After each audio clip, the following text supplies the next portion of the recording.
सवाल ये है कि कौन होगा चेयरमैन पीएसी। मुख्तलिफ नाम फ्लोट कर रहे हैं इस वक्त। पाकिस्तान तहरीक इंसाफ की जानिब से भी मुख्तलिफ नामों के ऊपर गौर किया जा रहा है और कुछ हमारे सामने भी हैं, जैसे हामिद रज़ा का नाम, शेर अफजल मरवत का नाम, लेकिन डिसाइड नहीं हो पाया है कि कौन से नाम के ऊपर इत्तफाक करेगी या फिर जाएगी पाकिस्तान तहरीक इंसाफ।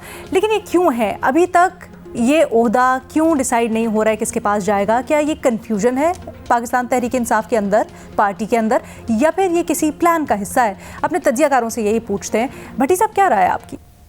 मैडम शेख, दो बातों को ज़हन में अगर हम रखें तो इस कन्फ्यूजन या इस बेयकीनी या इस अभी तक फ़ैसला साजी में, बर वक्त फ़ैसला साजी में नाकामी की वजह समझ आती है।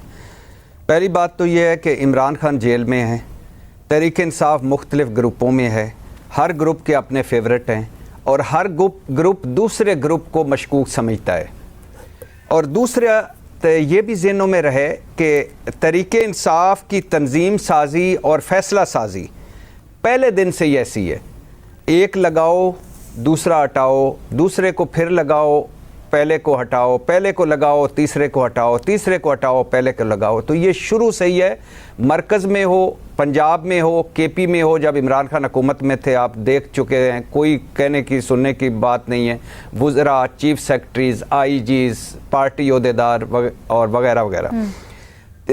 इस बार जब अब तो बड़े उन पे एक ख़ास टाइम है, मखसूस टाइम है, 28 साल तहरीक इंसाफ मुश्किल में है, आजमाइश में है और मुसलसल मुश्किल में है, मुसलसल आजमाइश में है। तो वज़ीर आला केपी का मामला हो, अली अमीन गंडापुर किस तरह बने, एक लंबी कहानी है।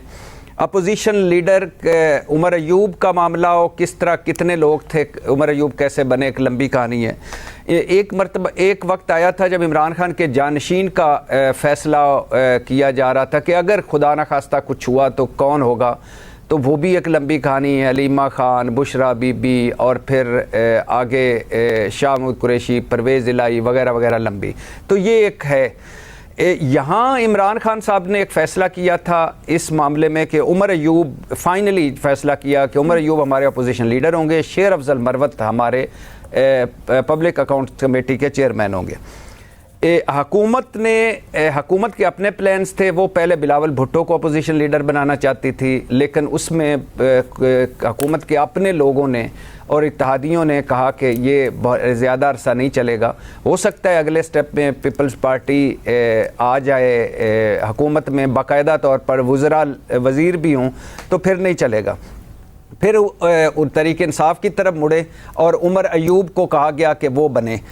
अब जब शेर अफजल मरवत का आया तो स्पीकर कौमी असम्बली ने बुलाया तहरीक इंसाफ को और कहा कि इनको हम नहीं बनाना चाहते, आप असद कैसर को बना लें या किसी और संजीदा आदमी का नाम दें। उस पर फिर इमरान खान को बताया गया है। तो अब असद कैसर तो गालबन नहीं होंगे, लेकिन बाकियों में से कोई एक हो सकता है। और ज़्यादातर अब इस सारे क्यास राइयाँ कर रहे हैं, क्योंकि इमरान खान साहब से अब आज भी मुलाकात हुई है, कल भी होनी है, तो उसमें फ़ैसला हो जाएगा। लेकिन बहरहाल ये तहरीक इंसाफ की एक रवायत है, तहरीक इंसाफ की एक इसी तरह की सियासत और इसी तरह की फ़ैसला साजी होती है। आपको क्या लगता है, अंदाज़ा क्या है आपका? वैसे भी कैदी नंबर 805 हैं आप, तो ये बताएं कि किसका ज़्यादा इम्कान है?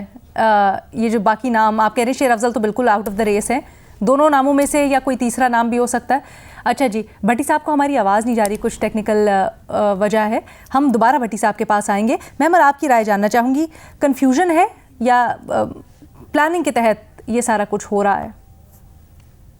मीना, देखे पीटीआई जो है ना, वो अगर प्लान के तहत भी कुछ करती है ना, तो वो भी कंफ्यूजन ही फैलाती है। लेकिन ये मुझे एक्चुअली जेन्युइनली एक कंफ्यूजन का मामला लगता है। इसके अंदर कंफ्यूजन के अलावा एक्चुअली जो बहुत बड़ी चीज़ है वो है इंटरनल पॉलिटिक्स पार्टी की। आपको शायद याद होगा कि रबिया खान साहिबा के साथ एक पॉडकास्ट की थी शेर अफजल मरवत में, जिसमें उनसे ये पीएससी के बारे में पूछा गया था। तो उन्होंने ये कहा था कि मेरी अपनी पार्टी चाहती है कि मैं पीएससी का चेयरमैन ना बनूं, और ये एक अंदरूनी साजिश साजिश है, यानी ये हुकूमत की तरफ से नहीं है, मेरी अपनी पार्टी के अंदर। और ये बात अलीना दुरुस्त भी है। आप अगर पीटीआई के अंदर ग्रुपिंग्स देखें, आप चीज़ें देखें, शेर अफजल मरवत जो हैं वो एक क्राउड पुलर है, वो लाइमलाइट में आ जाते हैं, वो इस तरह की उनकी कंट्रोवर्सीज भी होती हैं, चीज़ें भी होती हैं, जिस तरह की बात करते हैं तो वो एक लाइमलाइट में आते हैं, क्राउड पुलर भी हैं। तो उससे बिल्कुल इनसिक्योरिटीज भी दूसरे लीडर्स जो हैं पार्टी के अंदर उनके अंदर बढ़ती है। खासतौर पर आप देखें ना, खान साहब तो इस वक्त जेल में है, तो एक लीडरशिप का तो ऑलरेडी पीटीआई के अंदर वैक्यूम है, तो कौन ज्यादा लाइमलाइट ले जाता है, कौन वो चीज ले जाता है, तो इससे भी एक जो इनसिक्योरिटीज और फिर वही जो अंदरूनी साजिश वो होती है। फिर खान साहब को जाकर कहा भी जाता है, उनको बताया भी जाता है, उनके मतलब साजिशें भी, उनके कान भी भरे जाते हैं, उनको बताया जाता है कि ये ना करें। वो जो बात अभी भट्टी साहब भी कर रहे थे कि जी किसी सीरियस को लाते हैं, बिल्कुल ये पीटीआई में एक ये है कि जी वो जाकर इस तरह की बातें भी कर रहे हैं कि जी किसी सीरियस को होना चाहिए, इनको क्यों ला रहे हैं, ये तो वो एजुटेशन वाले। तो ये एक चीज है, जेन्युइन कंफ्यूजन है, लेकिन बिकॉज ऑफ इंटरनल पॉलिटिक्स, ये पीटीआई की अपनी इंटरनल पॉलिटिक्स की वजह से ये कंफ्यूजन जो है वो बनाई गई। वरना खान साहब ने रिपोर्टर्स को नाम तो मरवत साहब का कंफर्म किया था पहले, तो ऐसा भी नहीं है कि उनका नाम नहीं दिया गया। अच्छा, is this normal for a जमहूरी पार्टी? क्योंकि हम जब जनरली मवाजना करते पाकिस्तान में सियासी जमातों का, तो हमेशा ये तनकीद आती है कि बाकी दोनों जो सियासी जमातें हैं, क्योंकि वहाँ पर जो क़यादत है वो डिसीजंस लेती है ज़्यादातर, उस तरह से जमहूरियत नहीं है, तो यहाँ पर चीज़ें मुख्तलिफ होती हैं। पाकिस्तान तहरीक इंसाफ के अंदर क्या ये अब हम वही देख रहे हैं, या फिर ये भी मसला ये है कि क़यादत क्योंकि वहीं से डिसीजन होता है और वो पाबंद सलासल है, तो वहाँ से डिसाइड नहीं हो पा रहा?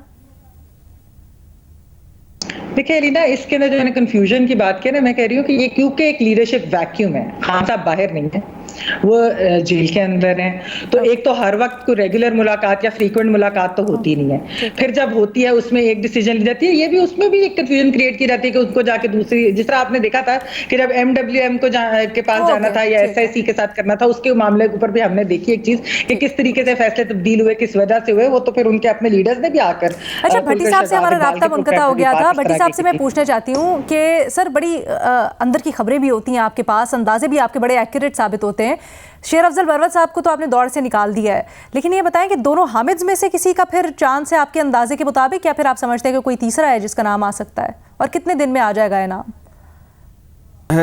मैडम शेख, वो एक जुमला रह गया था इस सवाल पे, वो ये था कि बहुत सारे फैसले इमरान खान ने नहीं किए, ये ज़हनों में रहे कि KP का वज़ीर आला अली अमीन गंडापुर इमरान खान की चॉइस नहीं है या पहली चॉइस नहीं है।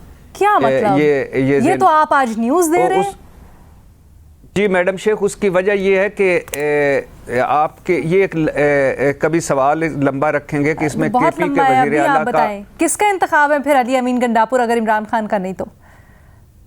जी अभी तक जो मुझे लगता है कि बनी गाला का इंतखाब है अली अमीन गंडापुर, और दूसरी बात यह है कि ये इंतखाब तक पहुंचने में जो बड़े इंतखाब तक पहुंचने में बड़ा जो मरहले थे ना, कि 5 लोग थे जिनमें से 3 को टिकट ही नहीं दिए गए MPA-शिप के, और एक हार गए, वो भी बड़े अब उन्होंने ट्रिब्यूनल में गए हुए हैं, लेकिन वो भी बड़ी अजीबोगरीब दास्तान है, और एक जो हैं उनको साइडलाइन कर दिया गया। तो 5 उन उम्मीदवारों को हट के और ये अली अमीन गंडापुर लगे, और अली अमीन गंडापुर पे पाकिस्तान तहरीक इंसाफ बड़ी सीरियसली नज़र रखी हुई है। बल्कि मज़े की बात यह है कि इमरान खान की ओपनिंग बैट्समैन अली अमीन गंडापुर शक की नज़र में है तहरीक इंसाफ वालों की कि ये विकेट की दोनों तरफ खेल रहे हैं, या ये पहले दिन से वज़ीर आला लगना चाहते थे, या यहाँ तक पहुँचे, तो वगैरह वगैरह। दूसरी बात यह कि कोई 5-6 फैसले, जैसे महमल ने कहा, पार्टी का डिसीजन हो, बल्ले वाला हो, ये सारा हो, ये इमरान खान अंदर से बाद में वो बताते रहते हैं कि ये मैंने कब कहा था कि ये कर लो, तो तुम, वो कहते हैं जी आपसे तो मिलने की इजाज़त ही नहीं थी, आपसे तो फलां मिलते हैं, हमें तो मिलने की इजाज़त नहीं थी, तो ये आपका फ़ैसला। उन्होंने कहा मेरा ये फ़ैसला नहीं है। तो बहुत सारी चीज़ें हैं। इमरान खान ने पिछले दिनों समात में भी कहा कि मैं जज को कि मैं इसलिए मीडिया से बात करता हूँ कि मेरे नाम से गलत बातें बार चली जाती हैं, गलत फैसले मेरे नाम से चले जाते हैं, तो अच्छा, उस वजह से मैं उनका नाम लेके गलत बातें तो नहीं होनी चाहिए, लेकिन जमहूरी पार्टी है ना उनकी, उन्होंने अगर किसी को डेलीगेट की है अपनी पावर, चेयरमैनशिप से लेके जनरल सेक्रेटरी से लेके नीचे तक, तो फिर तो जमहूरी अमल है कि अगर हर फैसला नहीं पूछा जाता बानी से, तो इसमें कोई कबाहत नहीं होनी चाहिए वैसे तो। टेक्निकली भट्टी साहब? जी मैडम शेख, ये आखिरी ये एक दो अच्छा, जुमले, ये तो आप मानते हैं, ये तो सारों को पता है कि तहरीक इंसाफ में जो लड़ाइयाँ होती हैं, जो एक दूसरे से इख्तिलाफ होता है, कभी उन्होंने निकाला नहीं इस बुनियाद पे। लेकिन गंडापुर जो है वो मुर्शद की चॉइस है, जल्दी से बता दें, मुझे ब्रेक लेनी है फिर। जी बिल्कुल बिल्कुल बिल्कुल। अच्छा, और ये हैरान कुन है कि जो मुर्शद की चॉइस है वो खान साहब की चॉइस नहीं है, जो खान साहब की चॉइस है वो मुर्शद की चॉइस नहीं है, ऐसा क्यों है? एक आपने वो नहीं देखा था कि अलीमा खान साहबा का एक इमरान खान ने कहा कि, हालांकि इमरान खान साहब ने कहा कि मैंने तो ये बात की नहीं थी, उस तरह जिस तरह बयान की गई कि पार्टी फैसलों में उनका किरदार नहीं, सियासी फैसलों में उनका किरदार नहीं होगा। ठीक है, ये इमरान खान ने बात नहीं की थी, ये बनी गाला से आई थी और पार्टी ने इस पे इम्प्लीमेंट किया है। तो इस तरह की चीजें चलती रहती।